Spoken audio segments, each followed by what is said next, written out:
Alright, another value video. And I know this is kind of redundant, so that's why I'm letting you know it's another value video. So watch at your own discretion, because I'm going to be going over the same thing again, pretty much, and just try to get to it from a different angle. You know, it's Anaconda mostly, but Hothladay start his part 2 video, you know, and yes, my video was made after that, so maybe that had some effect on him, but I doubt it. But, you know, he held up a little globe and said, oh, so you think something important is happening here. So, you know, all the sentient life on planet Earth versus the no sentient life on Mars, he sees an equal sign between those two planets, you know, in terms of anything to see here, anything to pay attention, anything an intelligence would notice and say there is something that matters. There might be somebody in need of help. That wouldn't be something that would occur to something that had intelligence, that maybe we can help. That's not a statement that an intelligence would think had made any sense. There's nothing to do. It's nothing to observe. Just a bizarre way of perceiving, in my opinion, existence. I mean, to negate experience as a real event is, I can't find a rational handle for that. I just can't possibly see how there's any nothing you can rationally grab to say that makes sense. Yes, it's nothing. Experience is nothing. Can't make sense out of it. So anyway, so Anaconda just plays this game, and it's this interesting way of evading the real conversation. And he does it through these, you know, he just has these offhanded remarks that are axioms, huge axioms, giant ones. And he just throws them out as if they weren't an axiom, as if this isn't a premise for his argument. And it is a complete premise.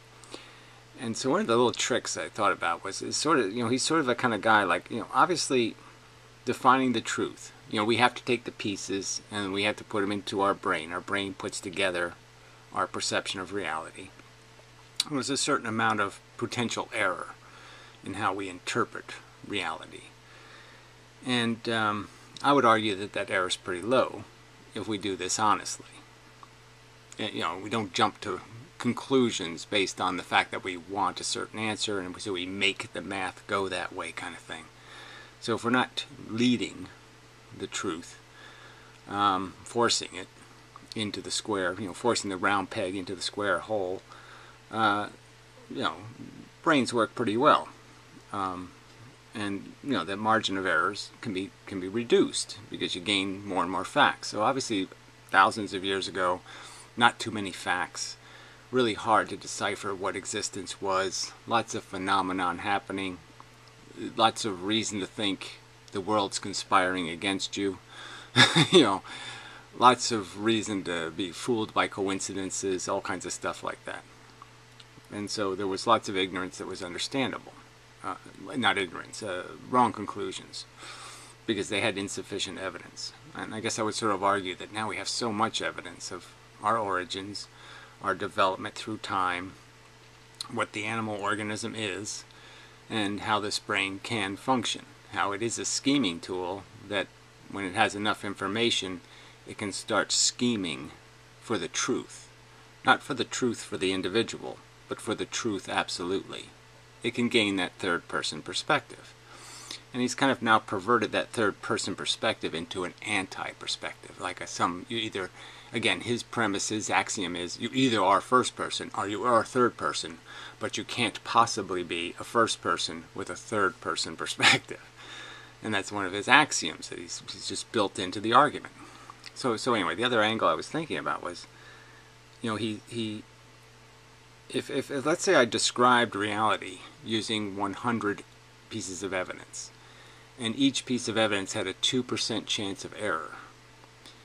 See, then he can manipulate that and say, well, now I have proof that because of that 2% error on each piece of evidence, that if you add all that error up, right, there's a there's a 50-50 chance, well, there's almost a 100% chance that one of the facts is wrong. Okay, so it's the law of probability. So now he's saying, okay, now that I can break now one of the facts. Now I could choose which fact to break. And I might choose the most important one, like we evolved, or there's no God. And he would use the 2% trick to say that truth isn't a truth, and therefore blah, blah, blah, blah, blah. And so it's that kind of thing. So the more detail you provide, so if I used 1,000 facts, by his rules, now I'm guaranteed to have my argument destroyed, because now he can kill 3 of those facts, and he'll choose which 3, of course. That's the catch.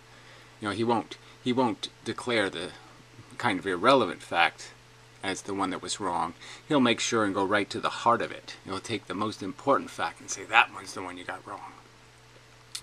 But see, that's the argument here, is that the more facts, the more evidence you provide, the more he'll find an excuse or a way to say the evidence is flawed. It's almost like the OJ trial. It's almost like they had too much evidence, and so there was provided more opportunity for them to say some piece of evidence is broken, therefore all the evidence is broken. You know, you just find one racist comment, and now everything happens in the trial was racist. You know, everything happened in the evidence collection. You find one bag that was left in the van too long, all the evidence is now broken. You know, that kind of thing. And it's the same kind of bullshit, in my opinion.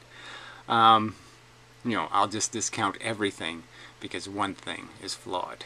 The whole thing is broken because one element is broken or imperfect. And so, you know, you argue from this perspective. You say, well, then the fewer facts I give you, the safer my bet is. The more detail I don't provide, the better, because now the fewer facts I provide, the less chance you have to fuck it up with your stupid 2% error. So if I give you 3 facts, then you only have 6% chance of error. You know, so I win because I'm still 92% likely to be right. You see, that kind of catch. So anyway, just an observation that's sort of the game being played here, and you know, is all this just you know, word salad or whatever you want to say. Is it just this constant playing games with words to imply that we're ignorant, to imply we don't know what's going on, to imply that there's, you know, all reasons to be contradictory towards things, and you know, I would argue that the evidence is that no, we've progressively gained a huge amount of knowledge, and what's going on in human psychology is quite obvious in many ways. And, you know, optimism biases, biases built out of addictions and attachments that, you know, we know that our attachments are bigoted, you know, that we are nepotistic, that familiarity breeds a undeserved respect or contempt, a level of it. You know, when it's personal, the less personal the offense is, the less upset you are by it. The more personal the thief, you know, if he goes right in there and picks your pocket, versus somebody who, you know, steals some money on the internet. You know, the further away the thief is, you know, the less you're, God, I want to punch that fucker in the nose. That kind of thing. Yeah, and you know, these are all things we can understand about ourselves, understand about our liabilities as actors in this game of life. And you know, it's just, and so again, he has a perspective. I can understand being attached to it, but I also understand that this guy's not stupid. You know, I mean, he's not ignorant. Let me put that. I mean, he's not uninformed. Let me put it that way. But clearly, there's lots of informed people that say things that are just preposterous. You know, like the Carlson guy, the brain surgeon who believes, you know, in silly biblical fable. You know, in a fundamentalist way, word for word kind of nutty stuff. Like the Earth is only 6,000 years old kind of nonsense. And you say, well, why do people do that? And again, I'm saying that it's because they have this nepotistic problem. They have this problem of association. It's their favorite team. You know, it's their child.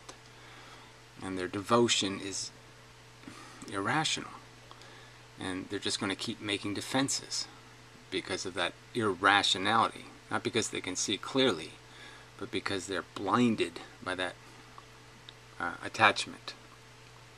So I could almost argue that maybe this philosophy, this Eastern point of view, saved him from drowning. Okay, say he was depressed, his life lacked meaning, he couldn't release his passion. You know, it was corroding. It was a cancer on his passion. Let's say it was so suppressive. He had this horrible oppression, these chains of a slavery almost to his mental caution and his mental fear, let's say. And this philosophy released him, and you know, so he can't see it for what it is, that it was just an incidental thing. It just happened to step on the chain, and it happened to be wearing spiked shoes, and it happened to break the chain, and he sees it as something that did this as an act of benevolence, when it was just an incidental act. But so his devotion is still pure, in the sense that it's going to be you're really going to have to provide a huge amount of evidence that this philosophy is a pedophile, you know, or something, because this thing saved him, you know, from his slavery, so to speak. So that would be how I could psychologically understand what's happened to him, why he can't become a rational human being, is because he can't rationally see his child as a child. You know, most people can't. You know, and he just can't. He can't see past that now he has this bigotry or this prejudice. This philosophy is the truth because it saved him, and even if it's irrational or it doesn't make any logical sense, he's going to rationalize it and pretend it's okay, just as the Muslims pretend it's okay to, you know, to have a prophet that you know, exploits children for sex. You know, that has something to do with being holy, which, you know, is just on its face so funny. You know, like, wow. I mean, you're basically just preaching to the pedophiles then. I mean, it's a religion of men who want to rationalize exploitation, pretty much. Mormons. Refine that idea that we may not be in a... See, I moved up a little bit just because, you know, I'm trying to, you know, I don't want this to be too redundant. I just kind of want to get to the part here, you know, somewhere. The important thing is where he's going to drop the axiom bomb. I just want to show him dropping the bomb, and, you know, doing it in just such a, like, I didn't drop a bomb. Position to attain absolute truth. And that might be one of the... Okay, so this might be, I mean, it probably should have been better to start from the beginning. I think he said that since Darwin, that somehow Darwin was an attack on absolute truth, because he thinks absolute truth was religion. Now, religion wasn't absolute truth. It was just fanaticism, and so there's no distinction. So anytime you are an absolutist, it means you're do it based on dogma and a lack of evidence. Clearly, there was no evidence for religion. It's just a story passed on from person to person, and it's completely dependent. If the first person is a liar, then the whole chain is a lie. It has no integrity because each individual can't judge the evidence. The evidence isn't provided. I would argue that there's many people that have an absolute perspective. I'm quite sure the planet Earth is a sphere in space. And I verify that because the sources of the evidence are still available. I'm not taking somebody's word for it. I have many sources of evidence for it. Even sources like Newton that never had to leave the planet. You know, just the incidental facts of motion kind of make it impossible for any other truth to be the truth. But then we have all the other extra evidence provided by NASA and the rest of it. But I'm just saying the evidence is there to be viewed. So this has nothing to do with a dogma of absolute.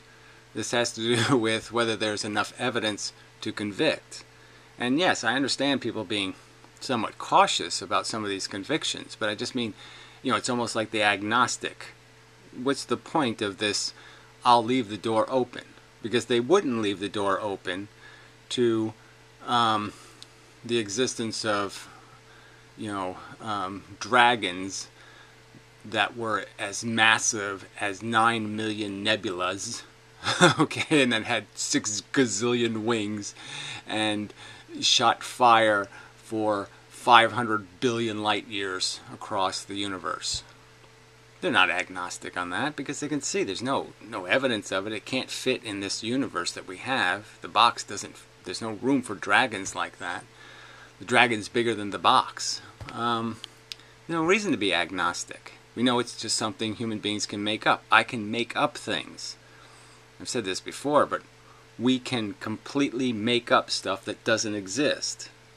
Okay, we can make up lies and fake things, and there's absolutely no reason to put them in to say that because we can make up some things that we can't tell what the truth is. I mean, that's just silly. So there's no reason to be agnostic on the subject of a God, because as imaginary character, it makes no sense. It makes no sense in the universe we exist in that we say something exists from nothing. How do you make that make sense? Poof. I mean, nobody really imagines that the universe exists the way it is because at one moment it poofed just like this. With the living things on Earth, with this, no one thinks it just did that. No, it's a natural force. It's a process. And it's something that's the function of the universe. This is what forever does. Okay? Unfortunately, it does stuff like this. It's possible. It's happening, for fuck's sake. New hallmarks of what we might call modern thinking is, postmodernity. This idea that there is no actual, we live in a civilization or a society or some sort of edifice where the civilization we live in doesn't have any definable character.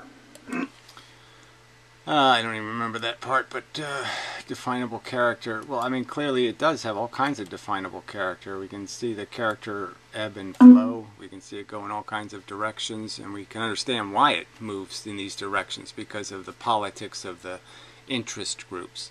And so we can see that the Democratic Party, the interest group, has become, unfortunately, just a bunch of bums. Okay, I mean, a different form of the word, but yes, the poor of other countries that have come here to, kind of spread poverty because they don't have much else to do. They can't do anything else but kind of spread the disease, the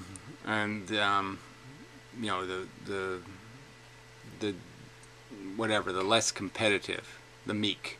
The meek have inherited the Democratic Party, and the meek, unfortunately, aren't as they were in biblical times. They're not like competent and and just not aggressive. They're incompetent and basically just trying to tear off whatever they can. They're just what do you call the looters? Yeah. Doesn't have any agreed upon absolute maxims. The agreed upon is a really hard thing, but I'm saying I think there are some. So you're saying there's none. I'm saying there are some. I mean, people, I think once you get to a point of 90% consensus or 95% consensus, I think that's pretty much, you can call that agreed upon.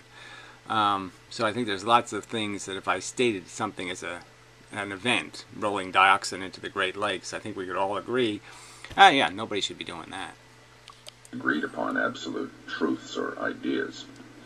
And that absolute truth kind of does sound like somebody is implying that there is a truth out there that we have access to. Right. They're not only implying it, they're stating it. So I don't even know why we would say that. And again, he says Darwin broke that. And I'm saying that Darwin did exactly the opposite. Darwin gave us a pile of evidence of truth. And it's just the truth that we evolved. That's that's what happens on planet Earth. And the truth, in my opinion, is decisive because it's only been verified with every other scientific detail grabbed. And there's absolutely no evidence, zero evidence of any poofing or magical anything. And, it's just this long, slow, gradual process of attrition. And if you add the extras in there, my extras, which are the process relies on murdering children. I mean, that's how the machines are made better or improved, is that you murder a huge proportion of the deaths are childhood deaths. This is the engine that we're part of. And I think that's a truth. I think it's a proven truth. And, if I went out and tested people on it, yeah, okay, in a Christian society, you're not going to do too well, in getting honest answers.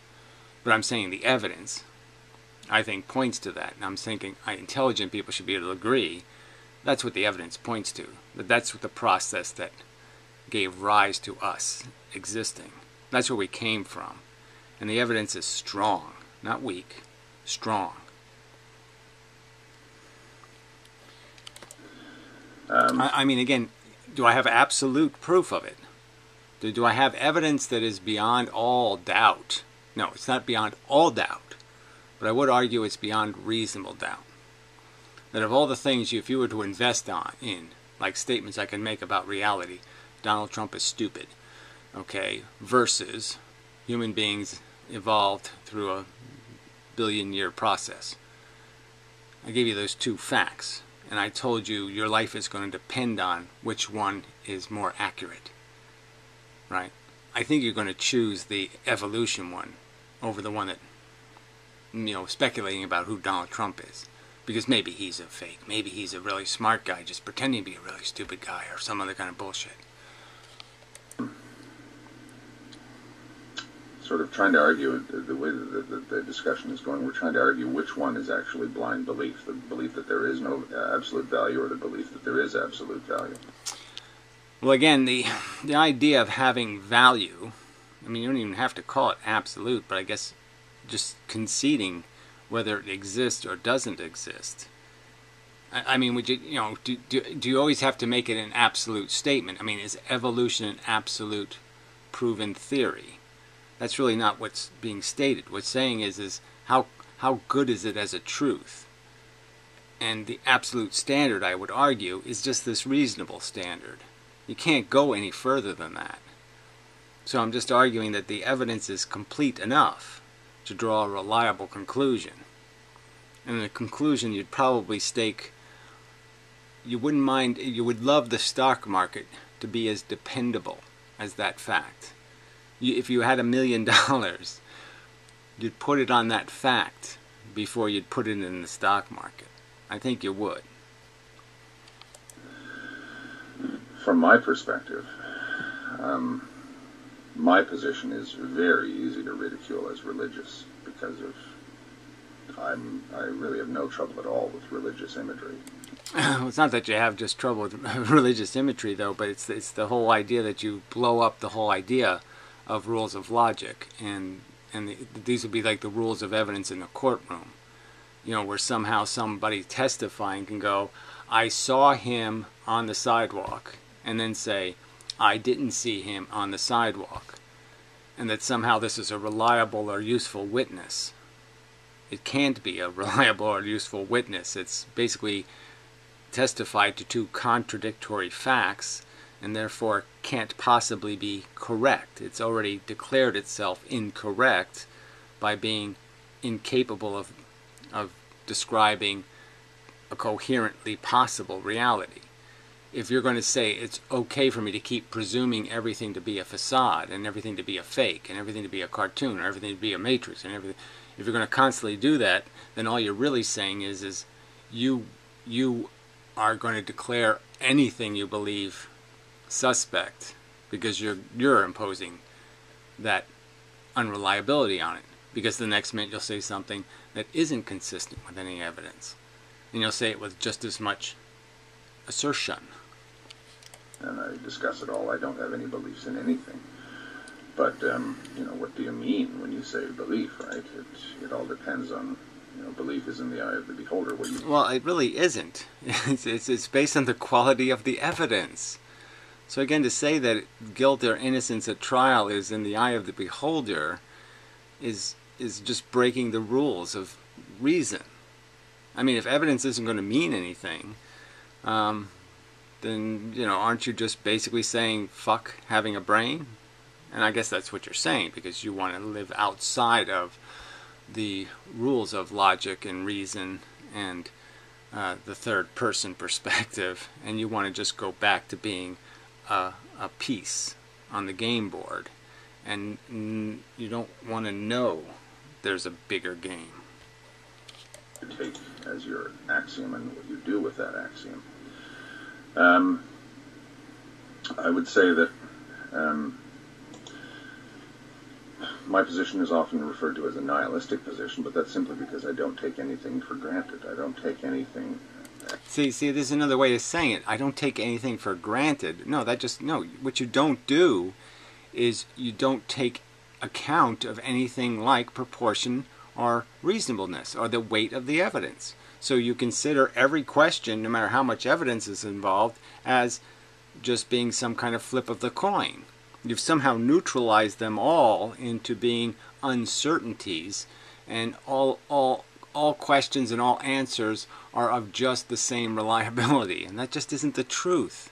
Some cases there's lots of evidence, some cases there's not much evidence. That's the way the reality comes. As solid belief, perspectivism, anekandavada, and especially when you're using dialectic, logic, syadvada. You're constantly switching points of view. And again, I don't have anything against points of view. I like people having points of view, but that's the very thing you're ridiculing. You're saying the first person can't have any one of these points of view, okay, without leaving the other point of view. That they can't know they can't take what they learned at one point of view to the next point of view, to the next point of view, to the next point of view. So that no matter how many times they walk around the elephant and feel the elephant, they don't remember anything they felt anywhere else. So yes, they'll never know it's an elephant, because all the information is never carried from one place to the next perspective.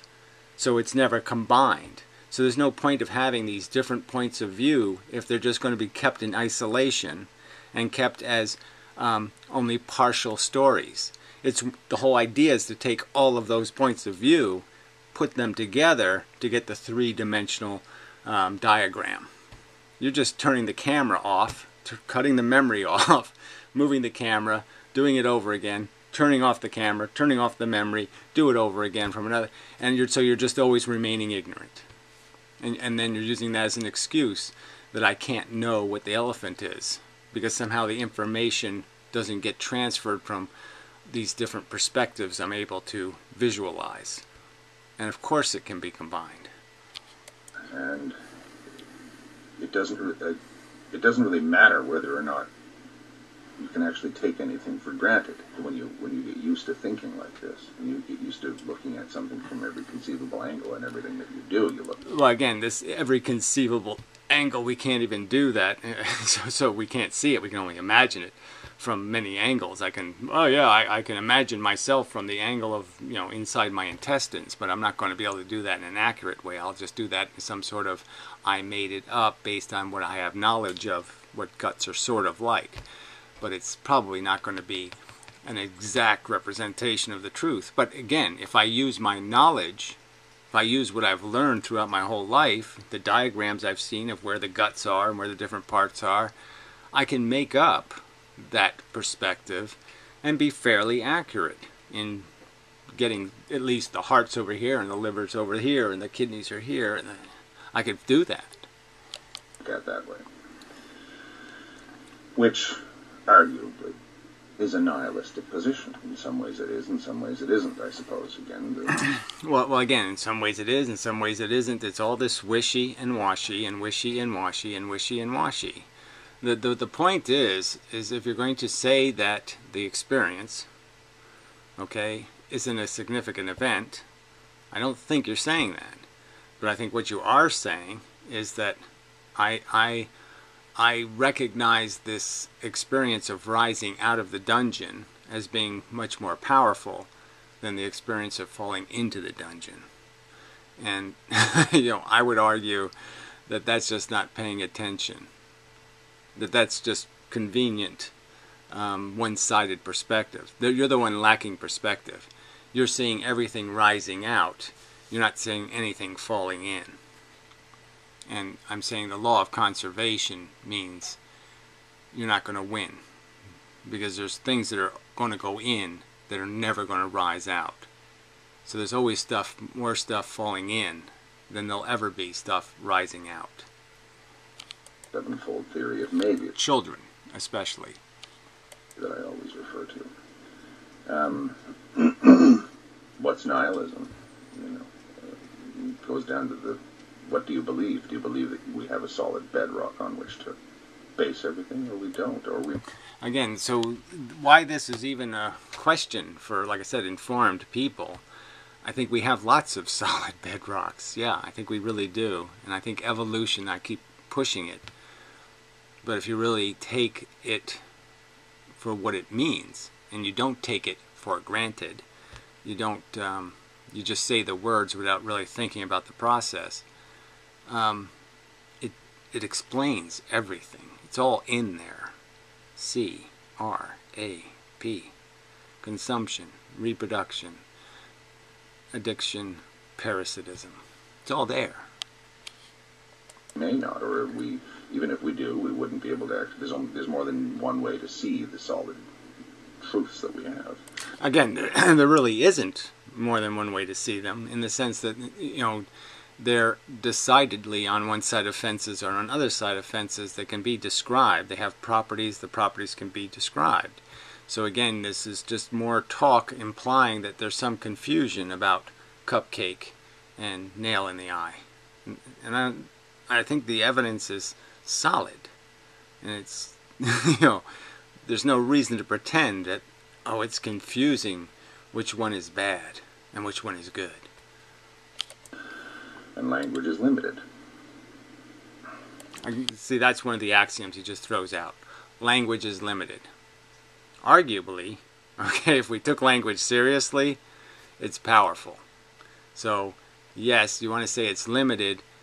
I would argue that, it'd be really good if we didn't have words like spontaneous and random and love and other undefined mushy words. If we took the mushy words out, that would be swell. I'd really love to do that. But the idea that we have lots of words, good, bad, evil might be a troublesome one, right? That's one we could do without. The one implying that malicious intent matters in conversations about absolute effect. I mean, who cares? Cause doesn't mean anything when you're measuring effects. I mean, when you're attempting to deal with the effect. When you're trying to treat a wound, you really don't care how the wound was caused. So I'm trying to discover what the fundamental axioms are that we would disagree upon when you're talking about absolute value versus relative value. Right, that's where it gets important, right? So this is the part where he takes the clone metaphor and again, just drops axiom bomb. Or absolute value versus first-person value. Inmendham uses the example of self-cloning. Clone something that's identical to yourself in every conceivable way. Okay, well, each one of those clones will then have to live in real time, and their experiences at that moment will start to diverge. The second you start experiencing the first-person perspective of reality, the second you start to experience that, you're changed forever. Okay, so, and he's going to go on to say that this change is dramatic, and that's the part I'll get to. But I mean, so here you have the argument, okay, that I have this clone of myself, and let's say I cloned myself 10 years ago, or I cloned myself 20 years ago, go back 30 years and 40 years. And then I put those clones of me in different circumstances, in different environments. Certainly they'd have different experiences, but I think I could argue that any time after, say, the age of 17 or something, I think all of those clones, if we all met up, had a meet-up, okay, 10 of us, and you had us in different places in the world, or in different environments anyway. If we all had a meet-up, we're all still going to be evolutionists. We're all going to understand the right to die as an important social necessity. We're all going to understand that, harming animals is bad. There's not going to, our first person perspective is not going to change the fact that we all had, an understanding of the game already. We'd already formed a pretty solid understanding, and that solid understanding, there's nothing in the world, there's nothing you could point to in the world, in my opinion, that would be at all persuasive in converting us from those perceptions. I don't think there's any chance of that would have happened. And the way he's talking, it's like in 10 minutes, all of a sudden I'm not even going to recognize myself. And that's the part I find funny. Is that, no, that's not going to happen, sorry. So yes, if you took us as babies, the clones of babies, and put them in different environments, this might be a valid argument.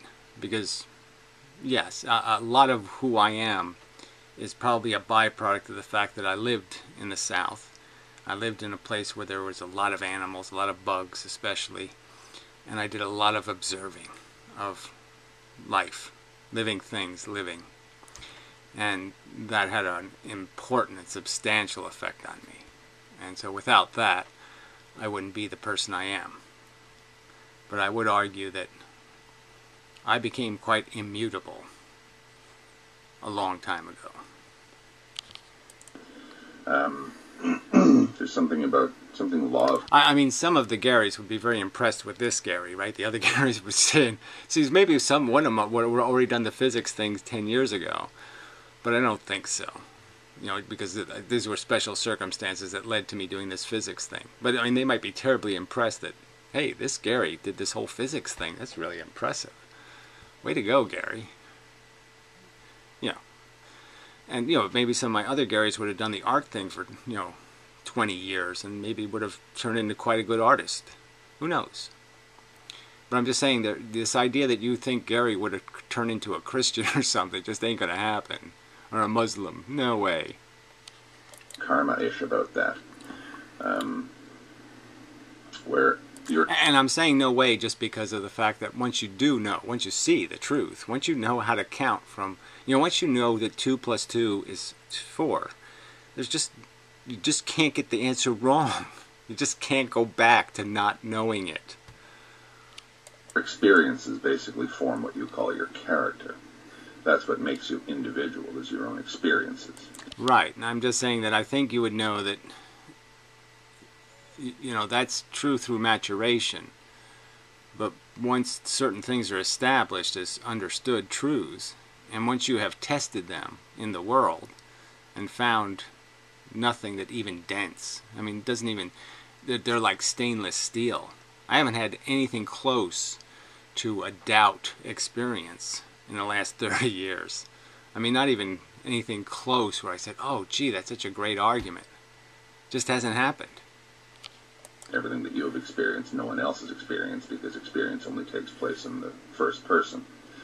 So I might clone a bazillion of myself, that is... So again, see, that's where I would argue that, again, that's another one of these axiom bombs. That experience always happens in the first person perspective, because no, your third person imagination is experience. My dreams are an experience. I have no doubt been impacted by them. Those experiences may have even caused some emotional damage. There's no evidence indicating that that doesn't happen. So I'm just saying that third person,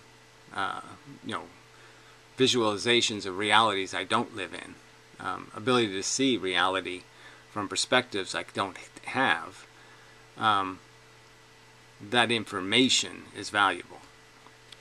exactly the same in every conceivable way, with attitudes the same, memories the same, everything the same, DNA the same, whatever. Everything is exactly the same. And then you flip the switch, you turn the on button on all these clones, and suddenly they're different.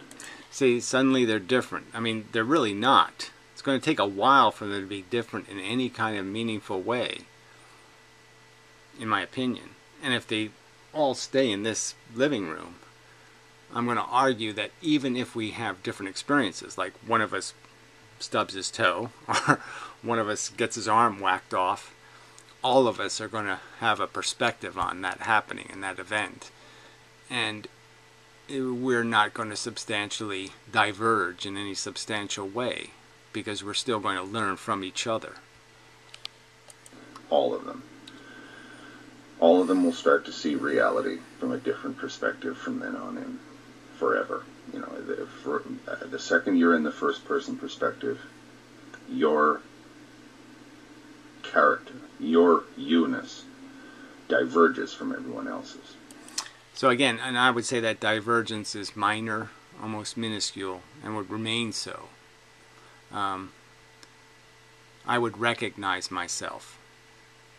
I would recognize my conversation, even if you completely transformed my physical appearance, and I could hear somebody talking in some different voice, but they were talking my way.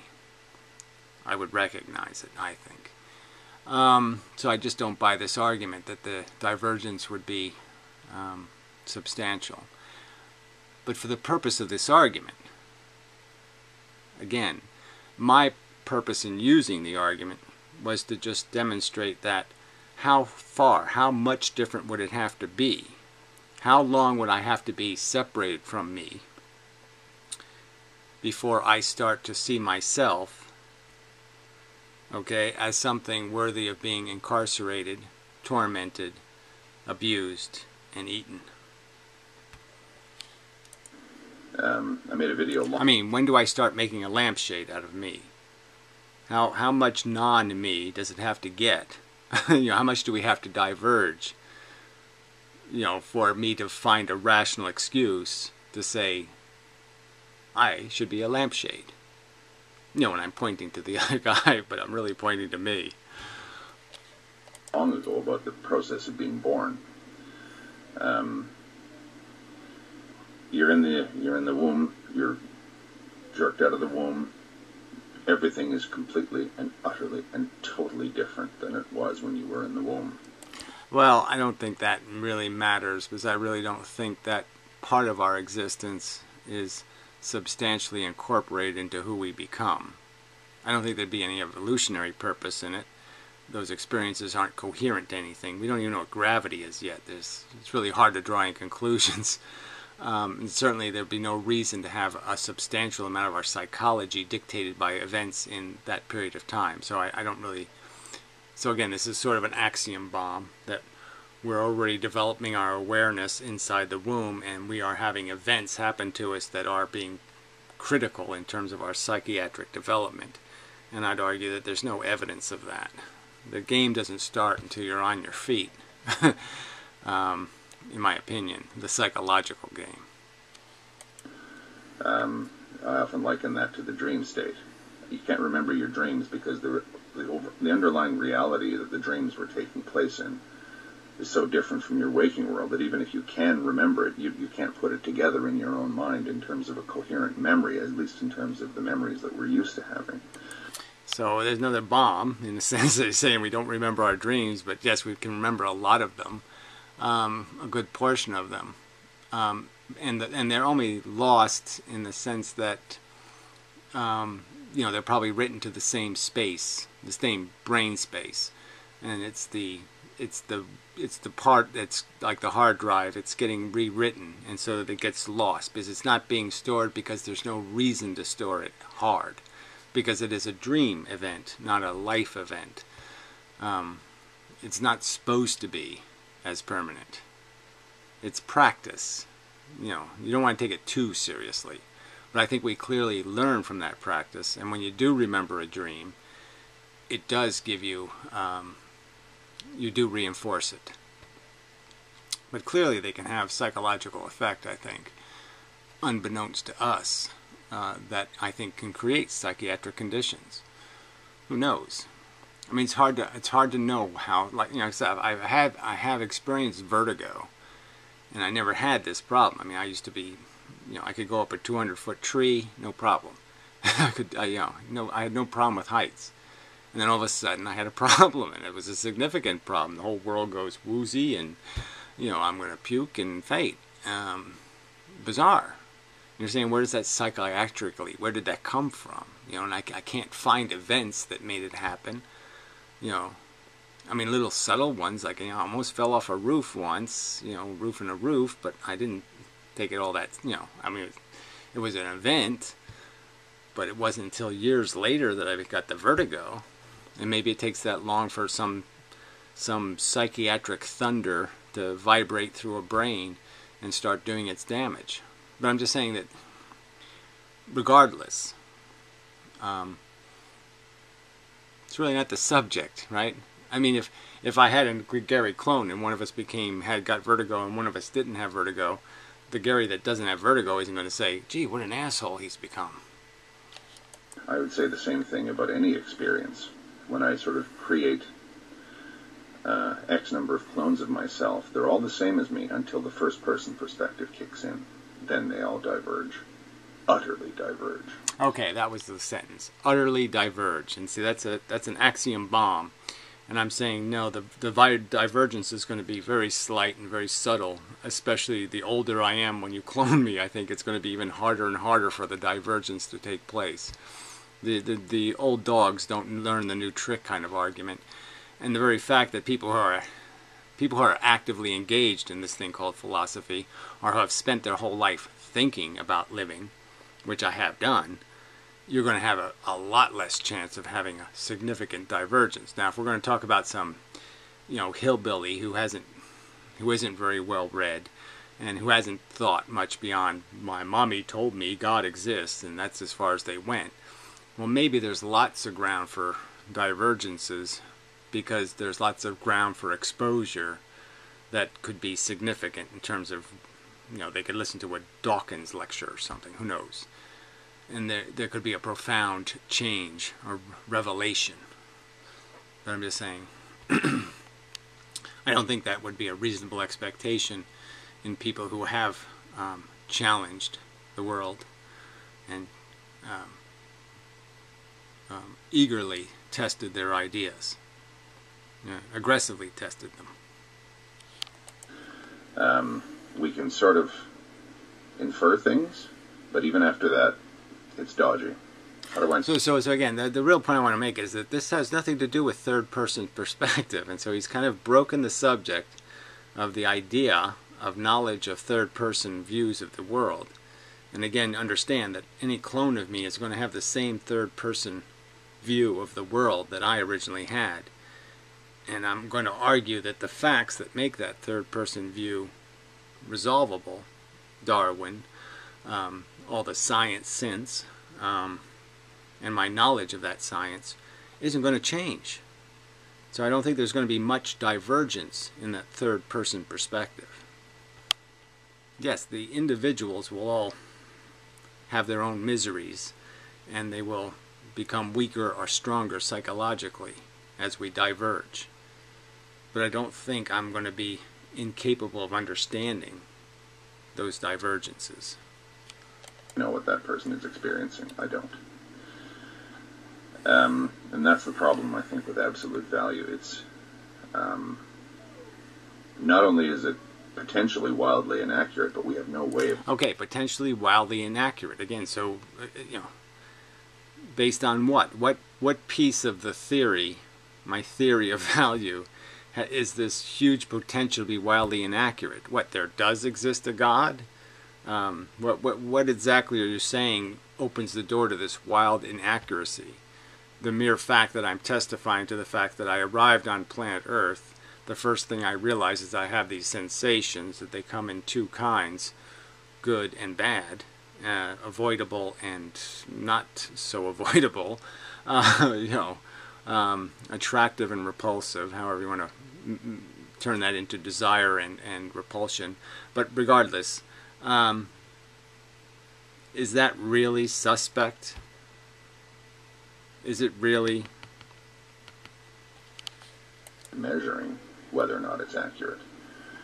We have no way of even coming close. We can sort of say this is more. Saying even coming close. I mean, I just like how do you know this presumption that this is challenging